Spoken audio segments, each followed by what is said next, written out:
Hello bachcho, let's see this question. Acetic acid is titrated with NaOH solution. Which of the following statement is correct for this titration?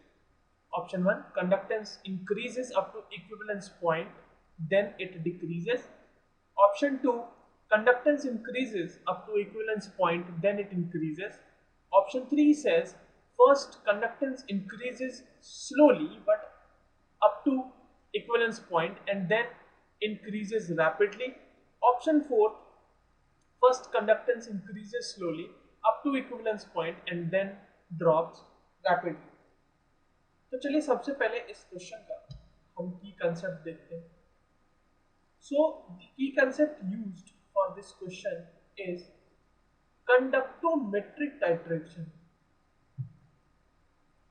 Conductometric titration में क्या होता है ना कि titration के साथ साथ हम जो सॉल्यूशन हमारे पास गिवन है उसके कंडक्टेंस को भी मॉनिटर करते हैं और टाइट्रेशन के अलग अलग स्टेजेस के कंडक्टेंस पे क्या इंपैक्ट होते हैं इस चीज को मॉनिटर किया जाता है.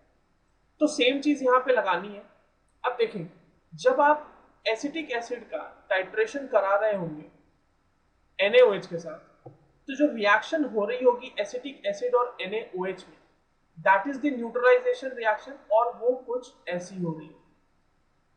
That acetic acid while reacting with NaOH will be forming sodium acetate plus water.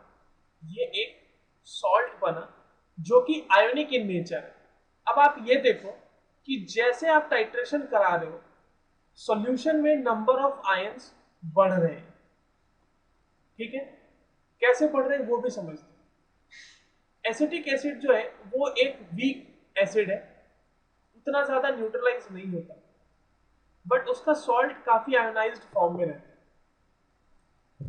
पर साथ ही साथ ये जो सॉल्ट बना है ना सोडियम एसिटेट, ये सॉल्ट वापस से वाटर के साथ रिएक्ट करके ये एसिटिक एसिड बना देता है. तो ये जो रिएक्शन है ये reaction overall reversible in nature. ये जो रिएक्शन है ये ओवरऑल क्या है, रिवर्सिबल इन नेचर, जिसकी वजह से नंबर ऑफ आयंस इंक्रीज तो हो रहे हैं मगर बहुत ज्यादा इंक्रीज नहीं हो रहे. तो इसीलिए जब शुरू में आप इस रिएक्शन के कंडक्टेंस को मॉनिटर करोगे तो लेट्स से हम एक ग्राफ प्लॉट कर लेते हैं यहां पे between conductance and volume of NaOH. इधर मैंने कंडक्टेंस रखा हुआ है. तो फर्स्ट कंडक्टेंस इंक्रीज तो करेगा, दैट इज फॉर श्योर, क्योंकि आयंस के नंबर इंक्रीज हो रहे हैं, but conductance धीरे धीरे increase because the entire reaction is of reversible nature. But after some point you will observe कि conductance rapidly increase करता है और ये जो point होगा जहां पर से conductance बहुत ही rapidly increase कर रहा है, that point is nothing else but equivalence point. यही point कहलाएगा equivalence पॉइंट. इक्विवेलेंस पॉइंट क्या होता है? अगर हम इक्विवेलेंस पॉइंट को समझें तो इक्विवेलेंस पॉइंट पे कंप्लीट न्यूट्रलाइजेशन हो जाएगा किसका, एसिटिक एसिड की. उसके बाद further addition will only increase the number of ions, क्योंकि उसके बाद सॉल्यूशन में सिर्फ और सिर्फ NaOH रह जाएगा.